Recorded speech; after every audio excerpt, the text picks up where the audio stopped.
ಅದ್ಭುತ ಧ್ವನಿ ಜಗತ್ತಿನ್ಯಾಗ ಎಲ್ಲ ಸಿಗ್ತೈತ್ರಿ. ಮಾನವಭಾವರೇ ನಿಮಗೊಂದು ಕೈ ಮುಗಿದು ಹೇಳ್ತೀನಿ, ಹೆತ್ತ ತಂದೆ ತಾಯಿ ಇದ್ರ ಅವ್ರ ಕಣ್ಣಾಗ ನೀರು ಬರ್ದಂಗ ನೋಡ್ಕೊಂಡ್ರ ನಿಮ್ಮಂಥ ಮನುಷ್ಯ ಜನ್ಮ ಹುಟ್ಟಿ ಬಂದಿದ್ದಕ್ಕೂ ಮಹಾನುಭಾವರಾಗ್ತೀರಿ, ನೀವೆಲ್ಲ ಶರಣರಾಗ್ತೀರಿ. ಮತ್ತು ಹೆತ್ತ ತಂದೆ ತಾಯಿ ಕಣ್ಣಾಗ ನೀರು ಬರಿಸಿ ಎಷ್ಟು ಮಂದಿಗೆ ಅನ್ನದಾಸೋಹ ಮಾಡಿ, ಎಷ್ಟು ಗುಡಿಗೆ ಹೋಗಿ ದಾಸೋಹಕ್ಕೆ ಮಟ್ಟು, ಎಷ್ಟು ಗುಡಿಗೆ ಬಂಗಾರದ ಹೂ ಹಾಕಿದ್ರರ ದೇವರರ ಮೆಚ್ಚತನ ಆತ್ಮರ ಒಪ್ಪಬೇಕಲ್ಲ.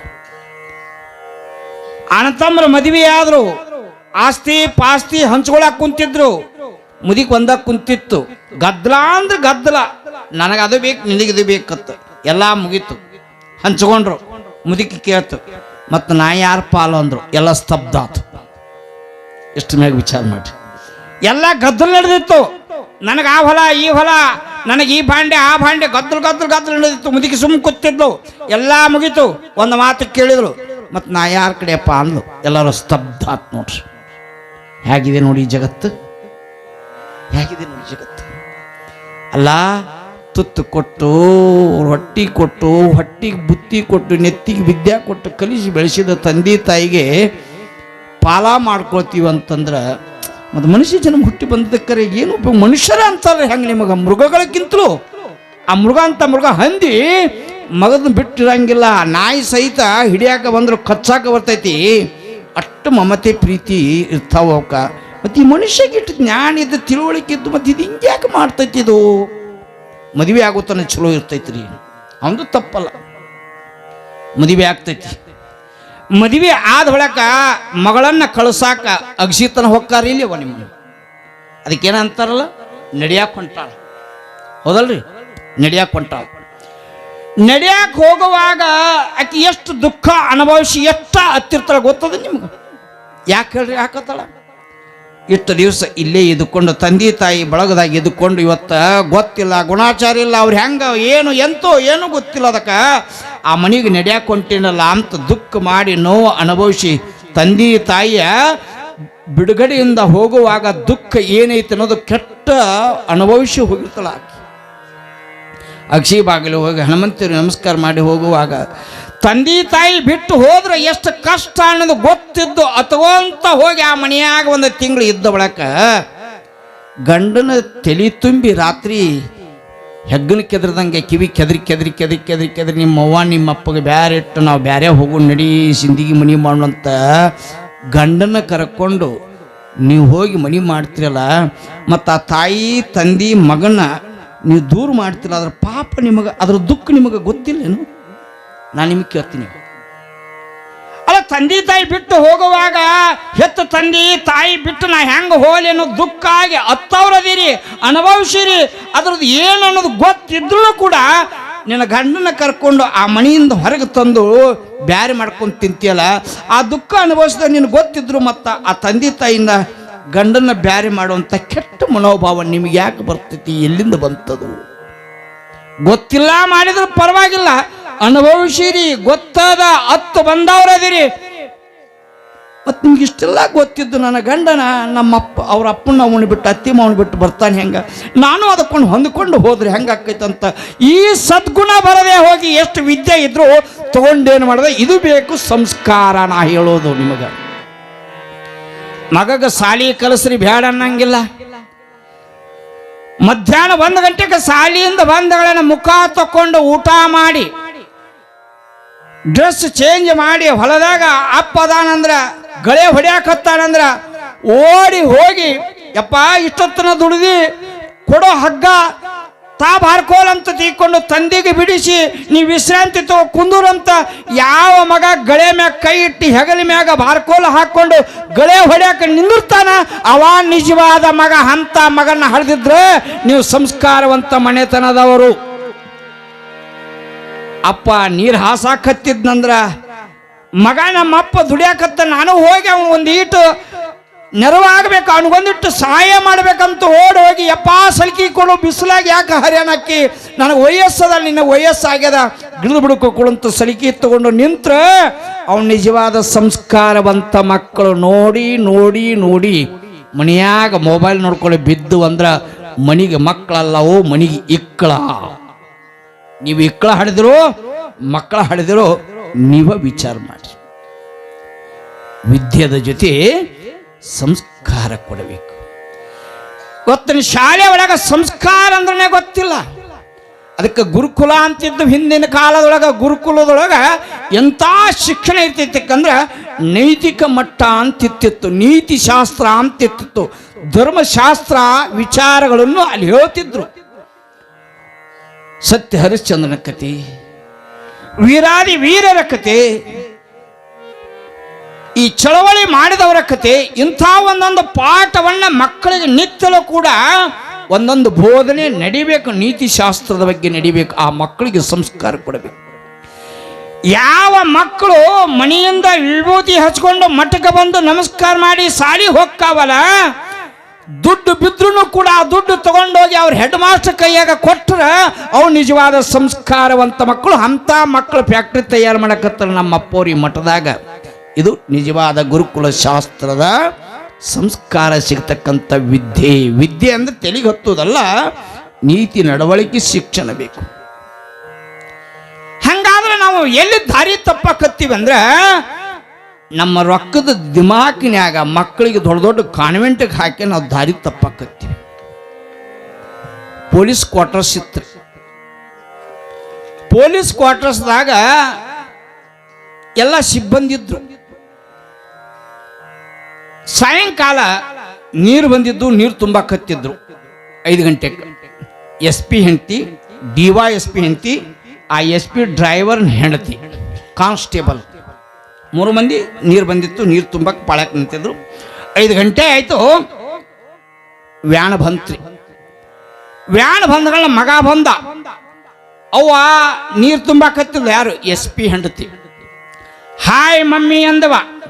ಹಾಯ್ ಪಾಪು ಅಂದ್ಲಿಕ್ಕೆ ನನ್ನ ಮಗಾರಿ ಅಂತ ಪರಿಚಯ ಮಾಡಿ ಕೊಟ್ಲು. ಹೊಸದಾಗಿ ಬಂದಿದ್ರು ಕ್ವಾರ್ಟರ್ಸ್ದಾಗ. ಹೌದನ್ರಿ ಅಂದ. ಎಲ್ಲಿಗೆ ಹಾಕಿರಿ? ಕಾನ್ವೆಂಟ್ಗೆ ಹಾಕಿವ್ರಿ. ನೋಡ್ರಿ, ಎಲ್ಲಿಗೆ ಹಾಕಿರಿ ಸಾಲಿಗೆ ಅಂತ ಕೇಳಿದ್ರು ಅವರು. ನಾವು ರೀ ನಮ್ಮ ಮಗಳಿಗೆ ಇಂಟರ್ನ್ಯಾಷನಲ್ ಸ್ಕೂಲ್ಗೆ ಹಾಕಿನ್ರಿ. ವರ್ಷಿಗೆ 2 ಲಕ್ಷ ರೂಪಾಯಿ, ತಿಂಗಳಿಗೆ 30,000 ರೂಪಾಯಿ ವ್ಯಾನ್ ಬಂತು, ಟ್ಯೂಷನ್ ಬಂತು, ಎಲ್ಲ ಬಂತು. ಇಂಥ ದೊಡ್ಡ ಸಾಲಿಗೆ ಯಾರೋ ಹಾಕಿಲ್ರಿ, ನಾ ಹಾಕಿನಂತ ಜಂಬದಿಂದ ರೊಕ್ಕದ ಸೊಕ್ಕಿನಿಂದ ಹೇಳಾಕತ್ತಳು 3 ಮಂದಿ ಹೆಣ್ಮಕ್ಳಿಗೆ. ಹೌದ್ರಿ ಸಾಹೇಬ್ರು, ದೊಡ್ಡ ನೌಕರಿ, ದೊಡ್ಡ ಪಗಾರ ಹಾಕಿರ್ಬೇಕು ಬಿಡ್ರಿ ಅಂತ ಅಂದ್ರು. ಆ ವ್ಯಾನ್ ಹೋದ ತಕ್ಷಣ, ಯಾಕಂದ್ರೆ ಮಕ್ಕಳಿಗೆಲ್ಲ ವ್ಯಾನಿಗೆ ಹಾಕ್ತೀರಿ ನೀವು. ದೊಡ್ಡ ಸಾಲಿ ಕಂಡಾಪಟ್ಟೆ ನಮ್ಮನ್ನೆಲ್ಲ ಎತ್ತಿ ಮೆರೆಸ್ತಾನಂತ ದೊಡ್ಡ ದೊಡ್ಡ ಡೊನೇಷನ್ ಕೊಟ್ಟು ಕಬ್ಬಿನ ರೊಕ್ಕ ಹೋದ್ ಅಲ್ಲಿಗೆ ಬಡಿಯೋದು. ಇಲ್ಲಿ ಸಣ್ಣ ಕನ್ನಡ ಶಾಲೆಯಾಗ, ಈ ಮಠದ ಶಾಲೆಯಾಗ ನಡೆಯಂಗಿಲ್ಲ ಅವ್ರ ಶಿಕ್ಷಣ. ಯವ್ವ ರೊಕ್ಕ ಎಲ್ಲಿ ಹೆಚ್ಚಿರ್ತದೆ ಅಲ್ಲಿ ಸಾಲಿ ಚಲೋ ಐತಿವ್ವ.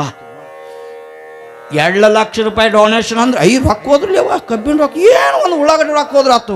ಮಗ ಚಂದ ಕಲಿಬೇಕು. ಅವಕ್ಕೆ ಕೇಳ್ರಿ ನೀವು, ಇಂಗ್ಲೀಷ್ದಾಗ ಒಂದು ವರ್ಡ್ ಬರೀನೋ ಬರೆದ್ರೆ ಮಗ ಅಣಿತು. ಅವಕ್ಕೆ ಏನು ಬಳೆ ಡಬ್ಬಿ ಕಟ್ಕೊಂಡು ಹೋಗು, ತಿನ್ನೋದು, ಹೊಳಪಿ, ಒಂದು ಪದ ಹಾಡು, ಒಂದು ವಚನ ಹಾಡು. ವಚನ ಬರಲ್ರಿ ನಮ್ಗೆ ಕಲಿಸಿಲ್ರಿ. ಅವು ಹೆಂಗಿರ್ತಾವ ನೋಡ್ರಿ, ಇವು ಇಂಗ್ಲೀಷ್ ಮೀಡಿಯಮ್ ಸ್ಕೂಲ್ ನೋಡ್ರಿ, ಹಿಂಗೆ ಇರ್ತಾವೆ.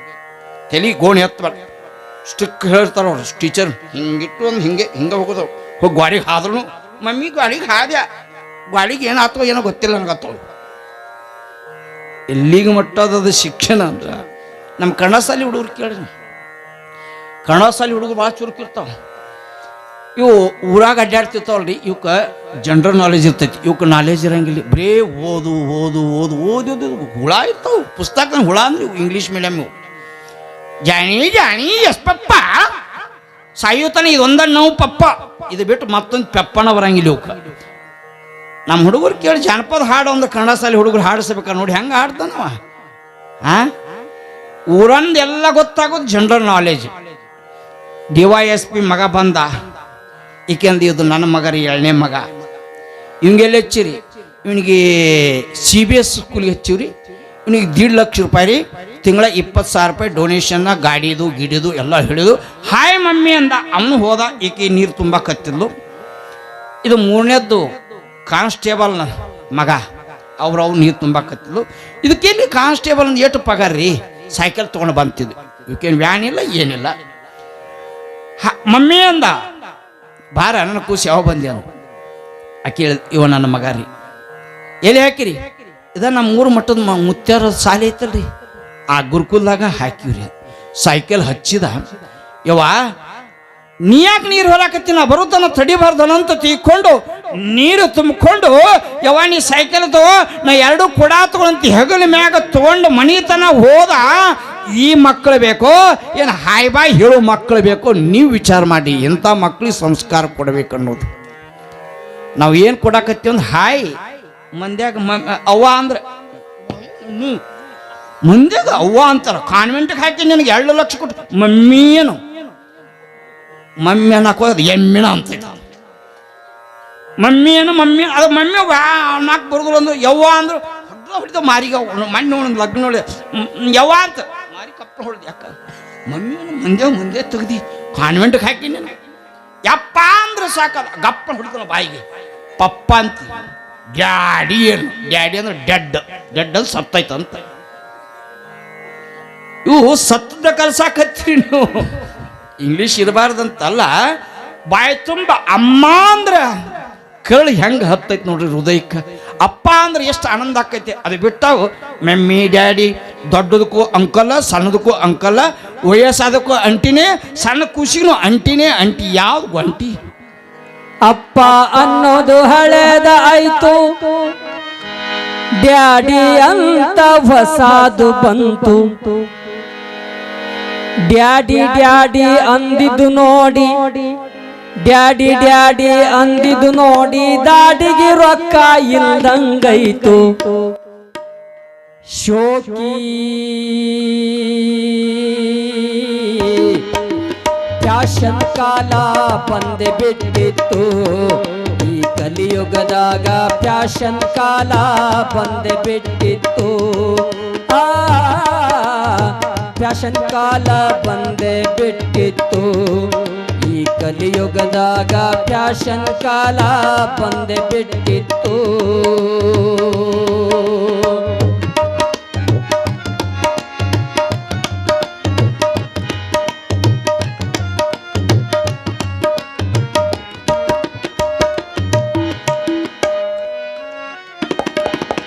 ಅಮ್ಮ ಅನ್ನೋದು ಹಳೆದಾಯ್ತು, ಮಮ್ಮಿ ಅಂತ ಹೊಸಾದು ಬಂತು. ನಮ್ಮ ಕಡೆ ಕಲಬುರಗಿ ಸೈಡ್ ನೀವೆಲ್ಲ ಚಂದಿದ್ದೀರಿ, ನಿಮ್ಮ ಕಡೆಗೆ ಏನಲ್ಲ. ಅಮ್ಮ ಅನ್ನೋದು ಹಳೆದಾಯ್ತು, ಮಮ್ಮಿ ಅಂತ ಹೊಸಾದು ಬಂತು. ಮಮ್ಮಿ ಮಮ್ಮಿ ಅಂದಿದ್ದು ನೋಡಿ, ಮಮ್ಮಿ ಮಮ್ಮಿ ಅಂದಿದ್ದು ನೋಡಿ, ಎಮ್ಮಿ ಕಾರ ಒದ್ರದಂಗೈತು. ನಮ್ಮ ಕಡೆ ಎಮ್ಮಿ ಕರುಗಳು ಹಿಂಗೆ ಓದಿರ್ತಾವ್ರಿ. ಶೋಕಿ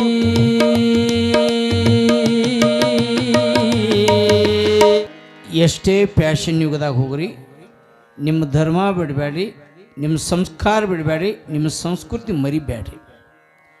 ಬೇಕಾದಷ್ಟು ಶಿಕ್ಷಣ ಕಲೀಲಿ. ನಮ್ಮ ಸಂಸ್ಕೃತಿ ಏನದಲ್ಲ, ಭಾರತ ದೇಶದ ಒಂದು ಸೊಗಡು, ಭಾರತ ದೇಶದ ಸಂಸ್ಕಾರ. ಆ ಸಂಸ್ಕಾರ ಕಲಿಯಾಕ ಆ ಒಟುವಾಗಿರ್ತಕ್ಕಂಥ ಮೌನೇಶಿಗ ಆ ಊರು ಹಿರೇಮಠದ ಗುರುಗಳ ಹತ್ತಿರ ಬಂದು ಕಾಯಿ ಕರ್ಪೂರ ತೆಂಗಿನಕಾಯಿ ಇಟ್ಟು ನಮಸ್ಕಾರ ಮಾಡಿ ಅಂದರು, ಅಪ್ಪ ನಮ್ಮ ಮೌನಿಗ ಶಿಕ್ಷಣ ಅಭ್ಯಾಸ ಕಲಿಸಿ ಇವನಿಗೆ ಉದ್ಧಾರ ಮಾಡಬೇಕಂತ ಕೇಳಿದಾಗ ಗುರುಗಳು ಆಗಿನ ಕಾಲದೊಳಗೆ ಪಾಟಿ ಪೆನ್ಷನ್ ಏನಿದ್ದಿದ್ದಿಲ್ಲ, ಮರಳಂತಿರ್ತಿದ್ರಿ, ಉಸ್ಕು ಹಾಕಿ ಉಸ್ಕಿನ ಮ್ಯಾಗ ಮೊದಲನೇ ದಿವಸ ಓಂ ಅಂತ ಬರೆಸಿದ್ರು. ಮೊದಲನೇದ ಅಕ್ಷರನೇ ಓಂ ಅಂತ ಬರೆಸಿದ್ರು. ಓಂ ಅಂತ ಬರಿಬೇಕಿಲ್ಲವ ಗುರುಗಳೇ? ಓಂ ಅಂದ್ರೆ ಇದರ ಅರ್ಥ ಹೇಳ್ರಿ ಅಂದ 6ನೇ ವರ್ಷಕ್ಕೆ. ಓಂ ಅಂದ್ರೆ ಅರ್ಥ ಹೇಳ್ರಿ ಅಂದಾಗ ತಬ್ಬಿಬ್ಬಾದ್ರು ಗುರುಗಳು. ಅಲ್ಲ, ಓಂ ಬರಿ ಅಂದ್ರೆ ಅರ್ಥ ಕೇಳಿದವ, ಇನ್ನೂವರೆಗೆ ಯಾವನೂ ಕೇಳಿಲ್ಲ, ಹುಟ್ಟಿಲ್ಲ. ಆದ್ರೆ ಈ ಹುಡುಗ ಓಂಕಾರದ ಅರ್ಥ ಕೇಳ್ತಾನಂದ್ರ ಇವ ಸಾಮಾನ್ಯನಲ್ಲ, ಇವನಿಗೆ ಕಲಿಸೋದು ನನ್ನ ಕಡೆಯಿಂದ ಆಗೋದಿಲ್ಲ ಅಂತ ಮನೆಗೆ ಬಂದು ಶೇಷಪ್ಪನವ್ರು ಹೇಳಿದರು. ಯಾಕಂದ್ರೆ ಭಾಳ ಕೇಳಕ್ಕೆ ಹತ್ಬಿಟ್ಟವ, ಇವ್ರು ಗೊತ್ತೇ ಇಲ್ಲ, ಅದು ಬರೀ ಅಕ್ಷರ ಕಲಿಸೋರು. ಅದು ಹೇಳಿದಾಗ ನನಗೆ ಕಲಿಸೋದು ಆಗೋದಿಲ್ಲ ರೀ, ಸಾಲಿಗೆ ದಯವಿಟ್ಟು ಕಳಿಸ್ಬೇಡ್ರಿ ನಾಳೆಯಿಂದ ಅಂತ ತಿಳ್ಕೊಂಡಂದಾಗ ಹಾಗೆ ಮನೆಯಾಗನೇ ಬೆಳ್ಕೊಂತ 8 ವರ್ಷಕ್ಕೆ ಬಂದ. 8 ವರ್ಷ ಬಂದ ಬಳಿಕ ಉಪನಯನ ಅಂತ ಕಾರ್ಯಕ್ರಮ ಮಾಡ್ತಾರೆ. ಆ ಉಪನಯನ ಆದ ಬಳಿಕ ಅವ ಹೆಂಗೆ ಆದ, ಬದಲಾವಣೆ ಆದ, ಪರಿವರ್ತನೆ ಆದ ಅನ್ನುವಂಥ ವಿಚಾರ ನಾಳೆಯಿಂದ ಬರ್ತಾವ. ದಯವಿಟ್ಟು ಮಕ್ಕಳಿಗೆ ಸಂಸ್ಕಾರ ಕೊಡ್ರಿ, ಸಂಸ್ಕೃತಿ ಕಲಿಸ್ರಿ. ರೊಕ್ಕ ಕೊಟ್ರ ಸೀಟ್ ಸಿಗ್ತದೆ, ರೊಕ್ಕ ಕೊಟ್ರ ಸ್ಕೂಲ್ದಾಗ ಸೀಟ್ ಸಿಗ್ತದೆ. ಆದ್ರೆ ರೊಕ್ಕ ಕೊಟ್ಟ ಸಂಸ್ಕಾರ ಸಿಗಂಗಿಲ್ಲ, ಸಂಸ್ಕೃತಿ ಸಿಗಂಗಿಲ್ಲ. ರೊಕ್ಕ ಇಲ್ಲದೆ ಸಂಸ್ಕಾರ ಸಿಗುವುದು ಹೆತ್ತ ತಂದೆ ತಾಯಿಯಿಂದಲೇ ಮಾತ್ರ. ಅದಕ್ಕೆ ಮಾತೃದೇವೋಭವ, ಮನೆಯ ಮೊದಲು ಪಾಠಶಾಲೆ.